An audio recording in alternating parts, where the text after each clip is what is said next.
Welcome to the Private Practice Survival Guide podcast with your host, Brandon Seigel. I'm a published author, speaker, entrepreneur, and private practice strategist dedicated to transforming the way that healthcare functions. This podcast is all about empowering you to create the change you want to see. Let's dive in. Thanks for tuning in. In this quick tip episode, we're talking about, drumroll please, the benefits of AI in medical billing. Now, I want to be clear, AI, artificial intelligence, there are people that are like, dude, Brandon, I thought you're like not a fan of AI. I'm like, everything's about context.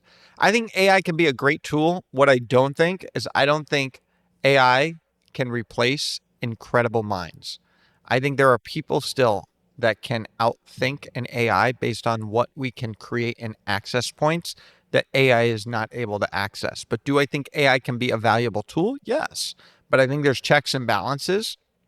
And I think there's ways for us to incorporate AI in your billing that really help. But when an EMR tells you, you can save all this money in medical billing and give it to us, usually I have yet to find an EMR deliver on the results. And so be aware. Be careful. And there are going to be practice owners who are like, yeah, I don't need it. I'm good to go. And then when I do an audit, I'm like, guess what? You owe this much money back because your AI missed it. And did you know I could have collected this much more?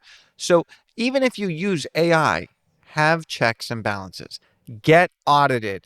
Look at everything. Don't just trust what the computer says.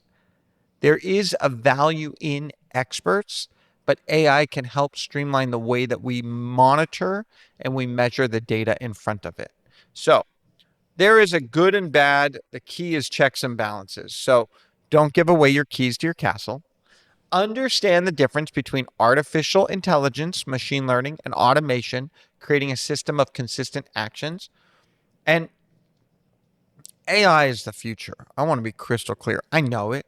I've told people this. I'm like, is AI going to replace much of what we do in the medical billing industry? It's going to replace a fair amount. There are people that think it will replace 100%. I do not think so.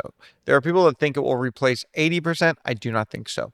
I am more like 60 to 70%. And I think right now we have AI technology that can replace about 50%. So it is further along than anyone knows.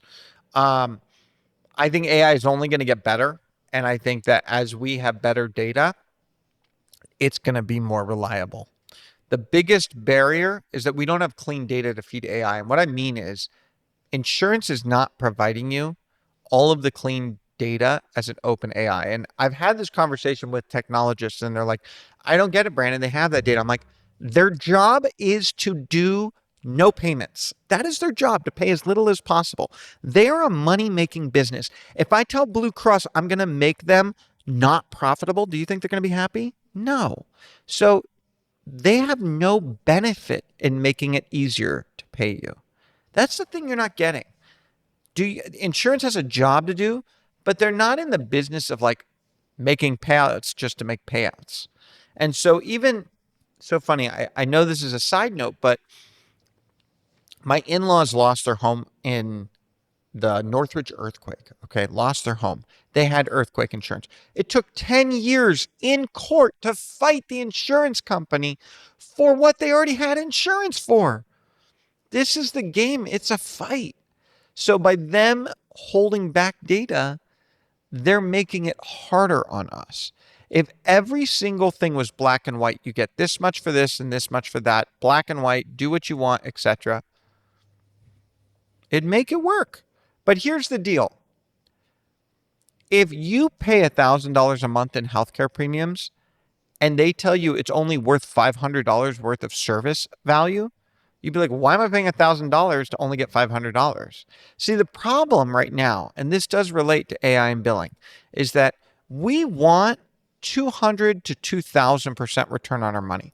If we spend $12,000 in healthcare insurance coverage, we want 100 to 200,000 of healthcare delivery. That's not realistic. Where are they getting that gap between what we pay and not? And so I think we lose sight on, they're betting on not paying us, we're betting on them paying for the services. And that's part of this disconnect. And so AI can only do what is in front of it. And so the more that the data is convoluted by insurance, the harder it is for us to have accuracy in how AI processes the data. And so benefits to be aware of um, when you're utilizing AI, I think that you can have improved claim accuracy. I do think you can reduce denial. So again, not everything is black and white. There is improvement that can happen with AI. AI-powered tools can analyze claims in real time to detect errors. AI is better than that $12 an hour person. I'm just being honest with you. But the impact will be increasing clean claims. Ideally, there's two different things. There's your pass rate, there's your payment rate, and then there's obviously subtractions when retractions come. So just understanding that. We want to be in that 97% rate. That 97 is kind of the benchmark for what I see. There are people that say 94. Anyone that says 100, it's hard to do 100. But reducing denials can typically affect 20 to 30% of your initial claims. And so AI can flag mismatched ICD-10, it can flag NCCI edits, it can flag CPT if it's got the right data. Again, make sure you know what the system is pulling data from. And is it looking at the payer rules necessary, etc. So another thing is it can enhance denial prediction and management. So there is AI technology out there that can do claims likely to be denied, historical payer data patterns, allowing preemptive corrections, etc. We can reduce our denial rates, shorten resolution times by prioritizing high-risk claims, and practices can recover 50 to 70% of denied claims. There are AI platforms out there, but then there's also AI getting built into like Change Healthcare and some of this. So just looking at what's out there is really valuable. For the past 20 years, I've had the privilege of helping pediatric occupational, physical, and speech therapists redefine the way that their business functions and helping them tap into their entrepreneurial spirit. In recent years, I recognized a deficit, which was bringing private practice owners together with the vision of allowing them to connect, learn, and grow. And Growth Code Conference was born. From sunrise to sunset, we offer an opportunity for pediatric, occupational, physical, speech therapy private practice leaders and owners to connect, collaborate, learn, grow from yoga to breakfast to lunch to coffee carts and more. We take you to another world where you are inspired, where you feel empowered, and where you are able to grow to the next level so that we all can change the world one child at a time. One of the things I like about AI is it can help because AI can sometimes add automation to repetitive tasks. AI can automate time-consuming tasks, sometimes even data entry, eligibility verification, claim status, freeing up some staff time for higher value while you're still doing the deep dive due diligence. It can cut some administrative time by 20 to 30%, and even the AI of these phone call systems, they can really save you a lot. So AI bots, AI phone systems, integrating it with your EHR can be very, very, very valuable.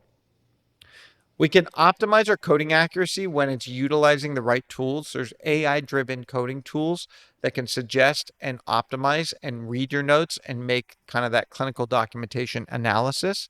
You can reduce some undercoding. You can increase and optimize and reduce your overcoding, ensuring optimum reimbursement, not maximum reimbursement, optimum, meaning the reimbursement that is fair, reasonable, and justified.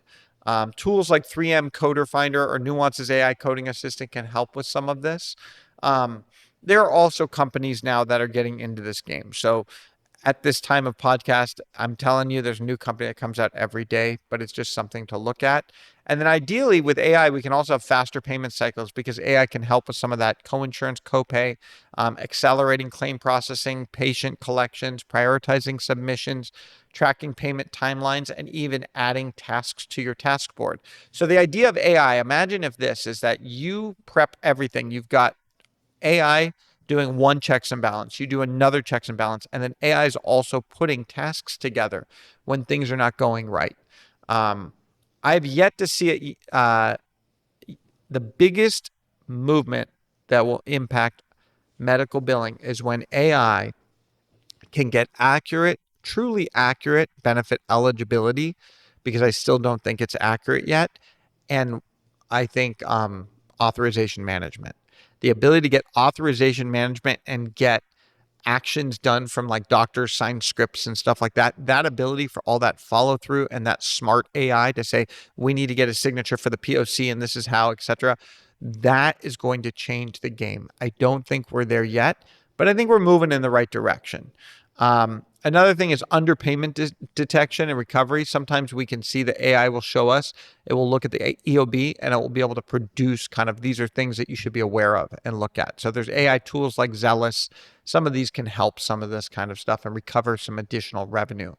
We can utilize predictive analytics with AI. It can give us some revenue forecasting based on what's on the schedule, based on your payer mix and things like that.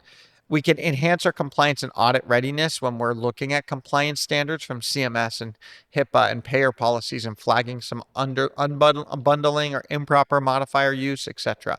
Ideally, we are getting alerted whenever AI makes changes to payer rules and stuff like that, so we can call to make sure it's accurate. We can improve patient collections also. I think that's a big thing, is that AI can do a really good job sometimes of predicting out-of-pocket maxes and minimums and things like that. We can increase our patient collection rates between 10 to 20% when we're reducing bad debt and supporting overall revenue stability. There's AI platforms like Instamed and Cedar, and they'll send personalized payment reminders, and they'll improve the patient engagement for collections as well. And then the 10th thing I want to focus on is scalability and adaptability. Our AI systems can help us scale with practice growth. We can handle increased claim volume. We can look at the proportion between staff needs, staff increases, and adapt to ever-paying payer policies. And so I think that can help support expansion. I think it can do it without compromising billing inefficiency, and it can save on labor costs.